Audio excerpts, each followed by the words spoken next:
नमस्कार, स्वागत है आपका। एफएम न्यूज देख रहे हैं आप और मैं हूं आपके साथ लता। बुलेटिन की शुरुआत करेंगे इस वक्त की बड़ी खबर के साथ, जहां आपको बता दें आजम खान को इलाहाबाद हाई कोर्ट से जमानत मिल गई है। शत्रु संपत्ति मामले में यह जमानत मिली है। आपको बताएं, अब लगातार सवाल ये बना हुआ है कि क्या जेल से बाहर आएंगे आजम खान। तो बड़ी खबर आपको बता रहे हैं, जहां शत्रु संपत्ति मामले में आजम खान को हालांकि जमानत मिल गई है, लेकिन फिलहाल जिस तरीके के जो आसार सामने आ रहे हैं कि आजम खान जेल में ही रह सकते हैं, क्योंकि एक और नए मामले को लेकर उनके खिलाफ शिकायत दर्ज की गई है। जी हां, आपको बता दें सपा नेता आजम खान को इलाहाबाद हाईकोर्ट से हालांकि बड़ी राहत मिली है और लंबे समय बाद उन्हें ये जमानत दी गई है। कोर्ट ने उनकी जमानत याचिका को मंजूर कर दिया है और पिछले 2 साल से सपा नेता इस पूरे मामले को लेकर सीतापुर जेल में हालांकि बंद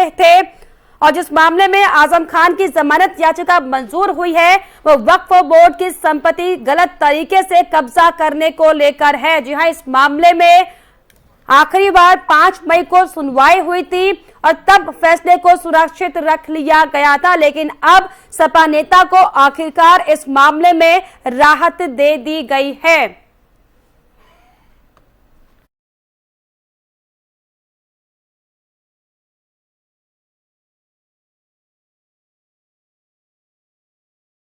इस पर खास जानकारी के लिए मुजफ्फर खान हमारे संवाददाता जुड़ गए हैं रामपुर से। जी, जिस तरीके से आजम खान को हालांकि शत्रु संपत्ति मामले में जमानत मिली है, लेकिन क्या कहा जाए, क्या आजम खान जेल से बाहर आएंगे या फिर जो अब नया मामला उन पर दर्ज किया गया है उस पर कार्रवाई होगी?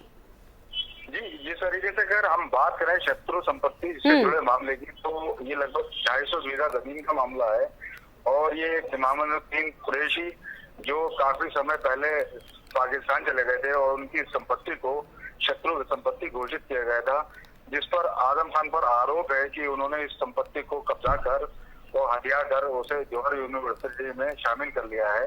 इसी से जुड़ा ये मामला था और इसी में ही इनकी जमानत होनी थी और जो आज हाई कोर्ट ने इसको जमानत दे दी है इस मामले में आजम खान को। बहरहाल जहाँ तक रहा सवाल उनकी रिहाई का, तो अभी जो 2 मुकदमे हैं और उसमें जो उनकी धाराएं बढ़ी हैं, तो उसमें क्या कुछ स्टेप लेना है ये कोर्ट तय करेगा। बहरहाल उनकी मुश्किलें कुछ हद तक कम जरूर हुई हैं, लेकिन उनकी मुश्किलें बिल्कुल खत्म नहीं हुई हैं। इस तरीके से ये मामला है।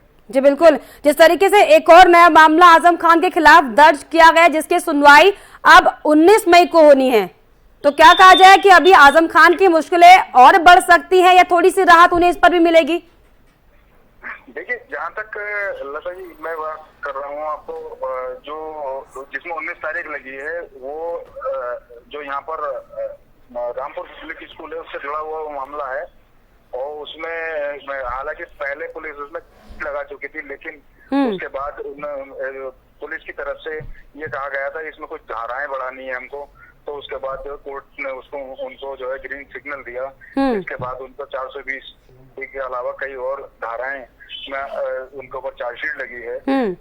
इसलिए माना जा सकता है कि इतना आसान नहीं है जी। जितना जो है उनके समर्थक या आजम खान के जो सपोर्टर वो समझ रहे हैं। तो मुजाजिम, जिस तरीके से हालांकि शत्रु संपत्ति मामले पर हालांकि आजम को थोड़ी सी राहत जरूर मिली है, जेल में भले ही वो हो, लेकिन सियासी गलियारों में अगर समाजवादी पार्टी की खासतौर पर बात करें तो किस तरह की हलचल देख पा रहे हैं? देखिए, जिस तरीके से अगर रामपुर की बात करें तो रामपुर आजम खान समाजवादी पार्टी आजम खान के दम पर ही है और अखिलेश यादव से उनके समर्थक जो है खासा नाराज चल रहे हैं। उसकी सीधी वजह ये है कि आजम खान जेल में रहे तो एक बार ही अखिलेश यादव जिस तरीके से कहा जा रहा है उनके सपोर्टर द्वारा कि वो मिलने के लिए गए थे, लेकिन उनके अंदर इस टाइम मायूसी है काफी इस बात को लेकर कि अखिलेश यादव ने उनकी कहीं ना कहीं उनसे किनारा करके रखा और हालांकि उनके लिए खुशी की बात यह है कि आप जो उनके लीडर हैं, जो आजम खान को जिनको अपना लीडर मानते हैं, क्योंकि एक रामपुर एक ऐसा शहर है और ऐसा जिला है जहाँ पर 2 तरीके का वोटर है, आजम खान के फेवर का वोटर है और दूसरा एंटी आजम खान। तो यहाँ पर सीधी बात अगर करें तो कि जो आजम खान का जो सपोर्टर है उसके चेहरे पर जरूर खुशी की है। चलिए बिल्कुल, आजम खान के जो भी समर्थक है उनके चेहरे पर हालांकि जरा से खुशी जरूर आई है, लेकिन फिलहाल देखने वाली बात होगी कि ये खुशी कितने दिनों तक बरकरार रहती है, क्योंकि एक और नया मामला आजम खान के खिलाफ दर्ज कर लिया गया है। बहुत शुक्रिया आपका तमाम जानकारी के लिए, तमाम बातचीत के लिए। तो आजम खान को हालांकि शत्रु संपत्ति मामले पर कोर्ट से राहत जरूर मिल गई हो, लेकिन अब एक नया जो मुकदमा आजम खान के खिलाफ दर्ज हुआ है उसने साफ तौर पर आजम की मुश्किलों को बढ़ा दिया है।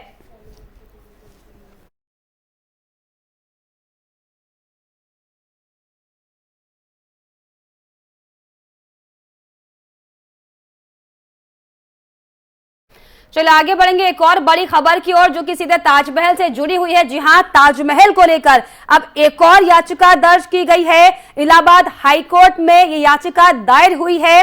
इसमें वृंदावन के महामंडलेश्वर धर्मेंद्र गिरी ने याचिका को दायर किया है। हालांकि ताजमहल में जिस तरीके से शिवालय होने की लगातार बात लंबे समय से होती आई है, इसको लेकर ताजमहल के 22 बंद कमरों को खुलवाने को लेकर हालांकि इसके पहले बीजेपी के नेताओं की ओर से याचिका दाखिल की गई थी, लेकिन अब एक और याचिका ताजमहल को लेकर दायर की गई है, जिसमें इलाहाबाद हाईकोर्ट में यह याचिका दायर हुई है और वृंदावन के महामंडलेश्वर धर्मेंद्र गिरी ने याचिका को दायर किया है।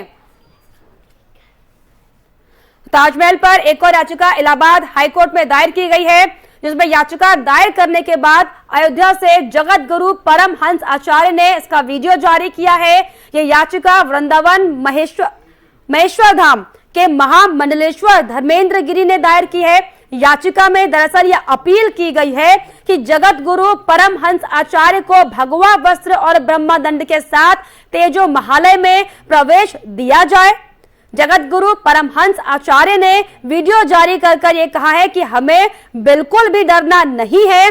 पीएम मोदी और सीएम योगी जब तक हैं तब तक हमें डरना नहीं है। तो ताजमहल को लेकर हालांकि लगातार जो सियासी हंगामा है वो एक और शुरू हो चुका है। तो लगातार एक के बाद एक जो याचिका है वो अब ताजमहल को लेकर दायर की जा रही है। हालांकि इसके पहले हमने देखा था कि किस तरीके से परमहंस आचार्य को ताजमहल के अंदर घुसने से रोक दिया गया था, जिसके बाद हाल ही में बीजेपी के नेताओं की ओर से 22 जो बंद कमरे हैं, जो उनमें देवी देवताओं की मूर्ति छुपाकर रखी हुई है, उनको तोड़ने का, उन्हें छुपाने का आरोप हालांकि लगाया गया। इसको लेकर भी उन बंद कमरों को खोलने की मांग की गई है। एक फैक्ट फाइंडिंग कमेटी बनाकर इस पर जांच की जाए, ये मांग की गई है। और अब वृंदावन के महेश्वर धाम के आपको बताएं कि महामंडलेश्वर धर्मेंद्र गिरी ने याचिका को दायर किया है और याचिका में साफ तौर पर यह अपील की गई है कि जगत गुरु परमहंस आचार्य को भगवा वस्त्र और ब्रह्मदंड के साथ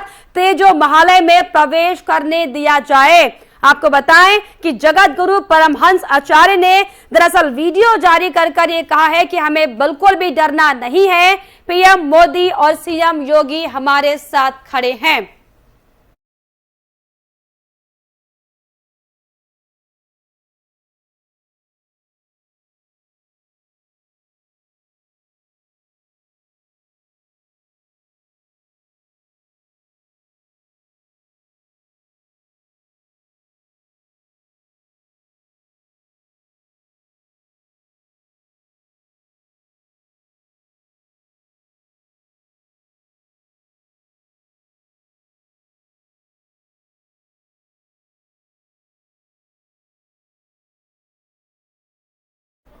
चलिए आगे बढ़ेंगे एक और बड़ी खबर की ओर। जहां उत्तर प्रदेश में योगी कैबिनेट की बैठक में कई प्रस्तावों पर मुहर लगी है। कैबिनेट बैठक में 13 प्रस्तावों पर मुहर लगाई गई है। यूपी विधानसभा बजट सत्र का भी ऐलान किया गया है, यानी कि 23 मई से अब उत्तर प्रदेश में बजट सत्र की शुरुआत होगी। आपको बताएं कि आज सीएम योगी की अध्यक्षता में कैबिनेट बैठक की गई और बैठक में 13 प्रस्ताव पर मुहर लगाई गई है। इसके साथ ही वरिष्ठ वकील अजय मिश्र को उत्तर प्रदेश का नया महाधिवक्ता नियुक्त करने के फैसले पर मुहर लगाई गई है। वो राघवेंद्र सिंह का स्थान लेंगे। कैबिनेट बैठक में दोनों डिप्टी सीएम केशव प्रसाद मौर्य और ब्रजेश पाठक के साथ ही अन्य कैबिनेट मंत्री भी मौजूद रहे। कैबिनेट ने 23 मई से उत्तर प्रदेश विधानमंडल का बजट सत्र प्रारंभ करने का निर्णय लिया है और इसके साथ ही आपको बताएं कि कई फैसलों पर मंजूरी दी गई है।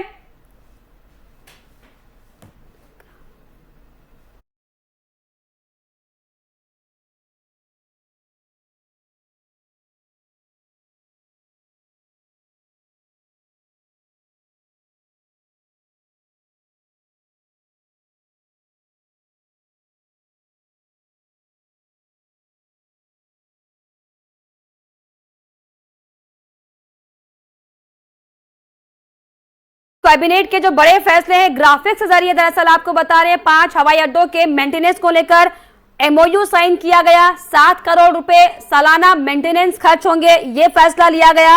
अंतर्राष्ट्रीय स्तर पर प्रदर्शन करने वाले खिलाड़ियों के लिए लॉटरी लगी है इनकी, उनके लिए अहम फैसले लिए गए हैं।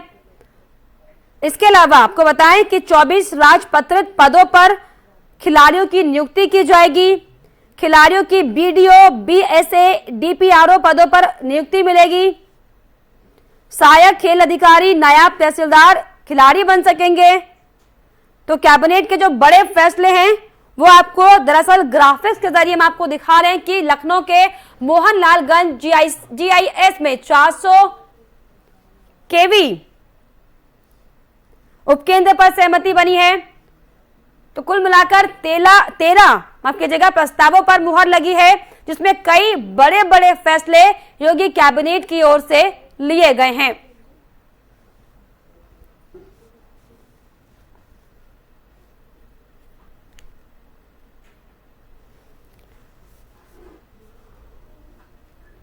और इस पर खास जानकारी के लिए लखनऊ से हमारे सहयोगी नितिन अवस्थी जुड़ गए। नितिन, कैबिनेट की बैठक हुई है जिसमें 13 अहम फैसले लिए गए, क्या कुछ खास अपडेट इसको लेकर?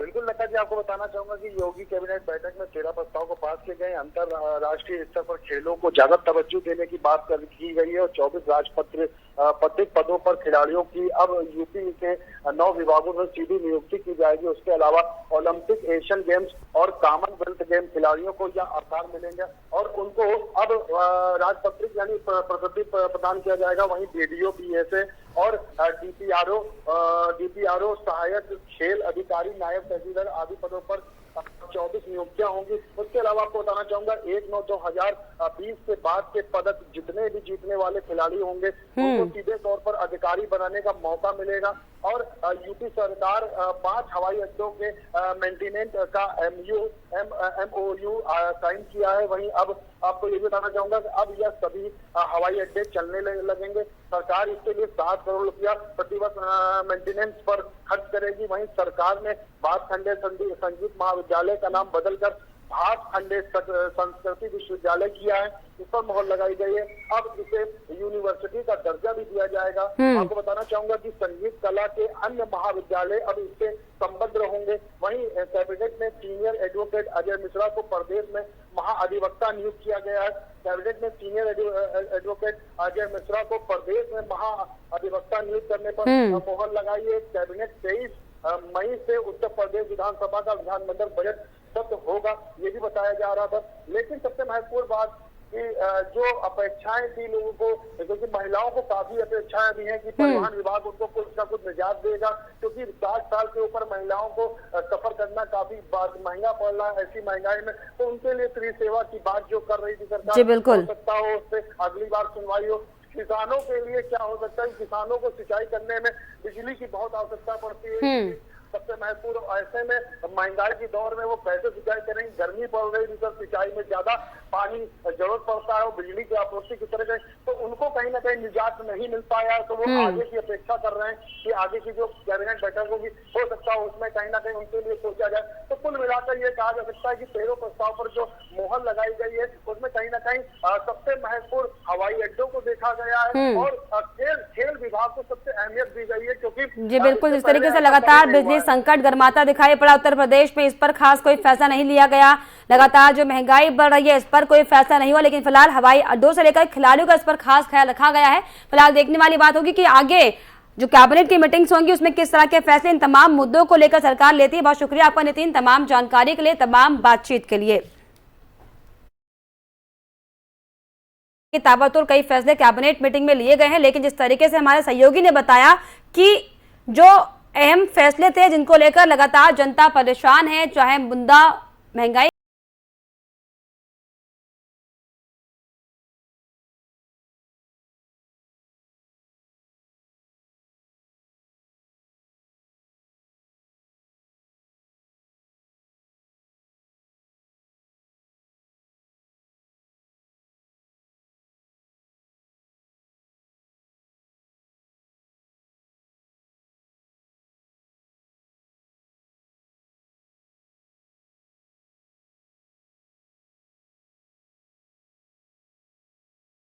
हुई है।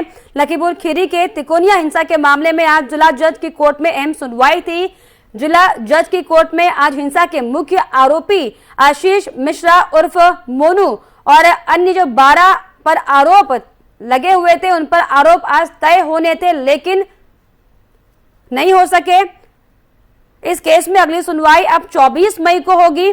पुलिस हिरासत में कोर्ट लाए जाने के दौरान आपको बताएं कि सभी जो नेता के साथी थे, जो आशीष मिश्रा थे, मूंछों पर ताव देते नजर आए हैं। जेल में बंद आशीष के अंदाज की फोटो और वीडियो तेजी से मीडिया में वायरल हो रही है।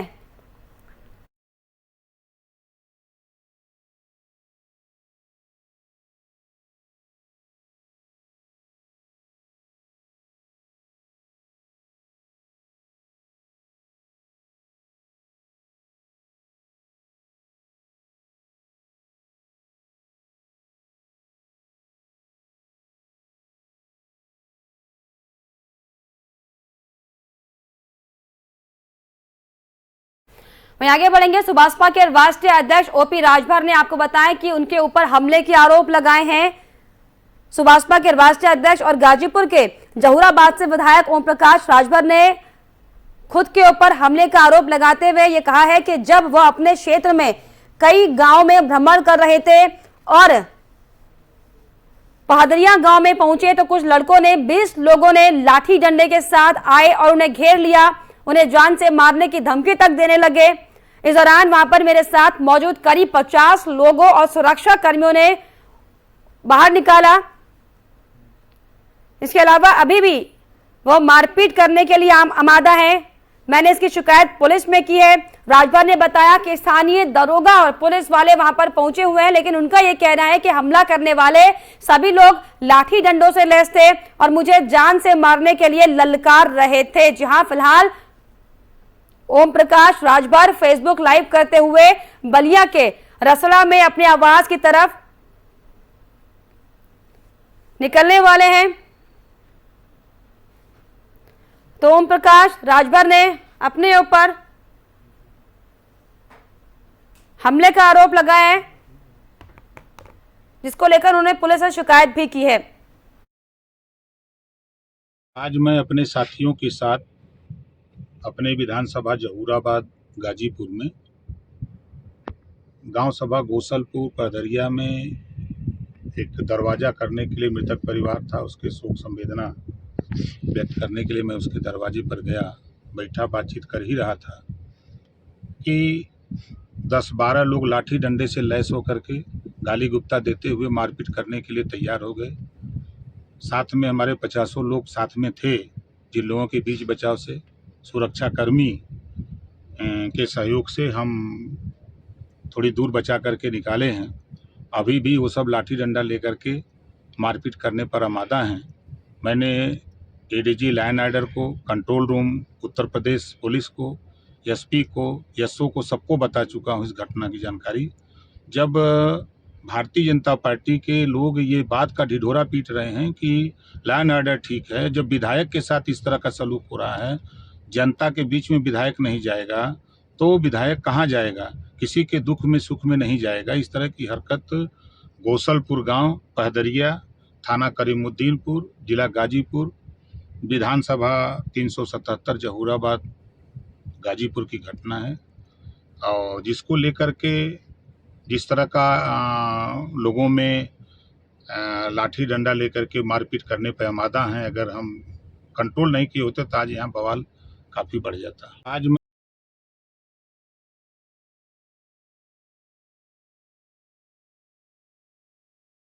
प्रकाश राजभर ने हमले के आरोप लगाए हैं। उन्होंने कहा है कि करीब 20 से ज्यादा लोग उनके तरफ लाठी डंडों को लेकर बढ़ने लगे, उन्हें जान से मारने की धमकियां दी गई हैं। लाठी डंडों के साथ करीब 20 लड़कों ने उन्हें घेरा, गाली गलौज और मारपीट उनके साथ की गई।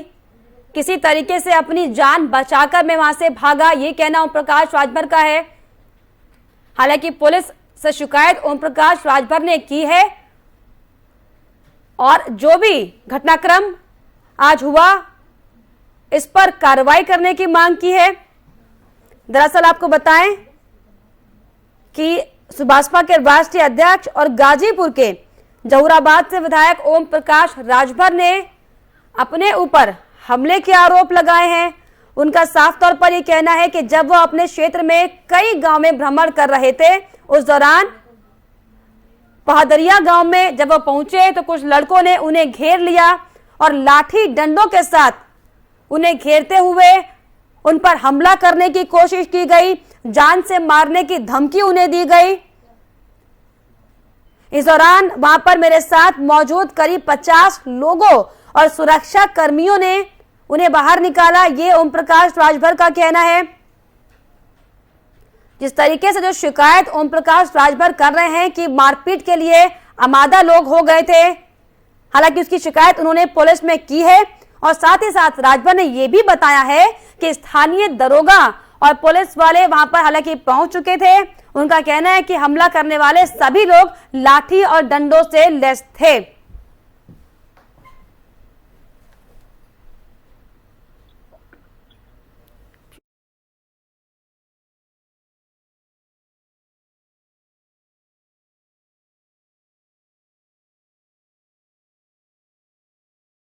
आपको बताएं कि ओम प्रकाश राजभर हालांकि ये आरोप लगा रहे हैं कि उन पर हमला हुआ है।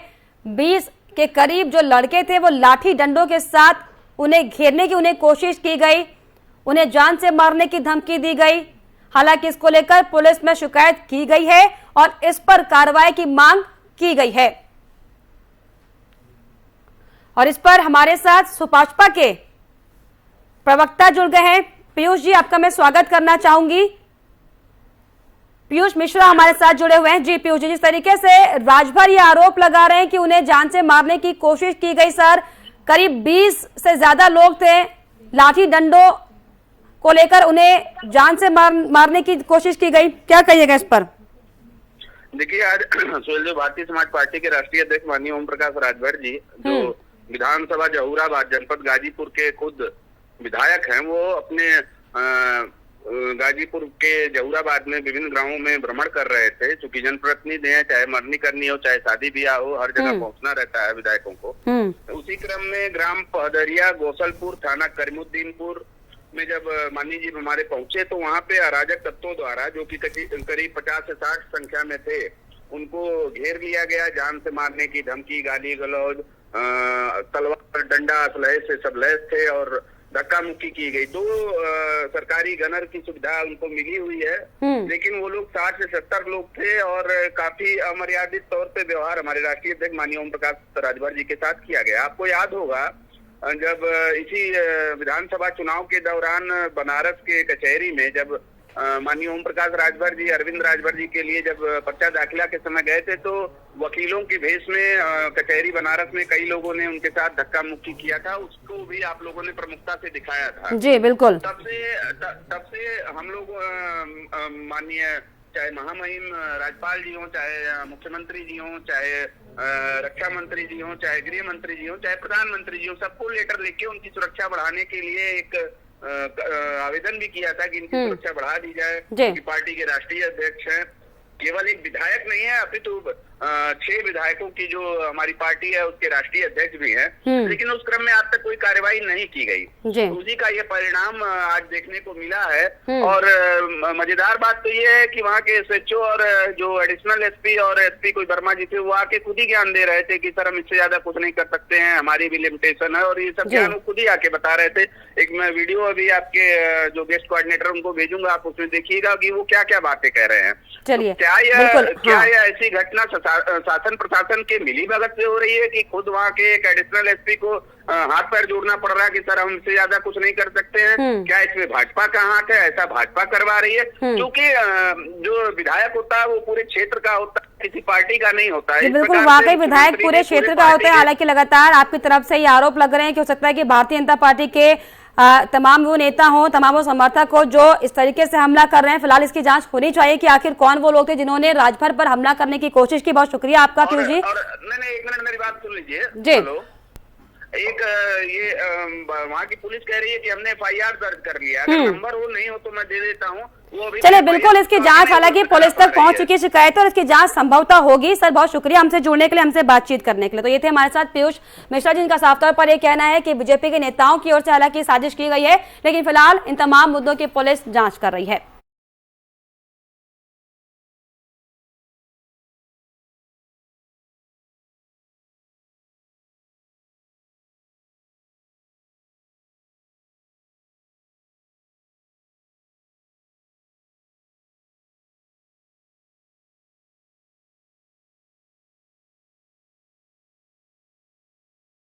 और इसी के साथ इस बुलेटिन में फिलहाल इतना ही। देश दुनिया की तमाम छोटी बड़ी खबरों के लिए आप देखते रहिए FM न्यूज। नमस्कार।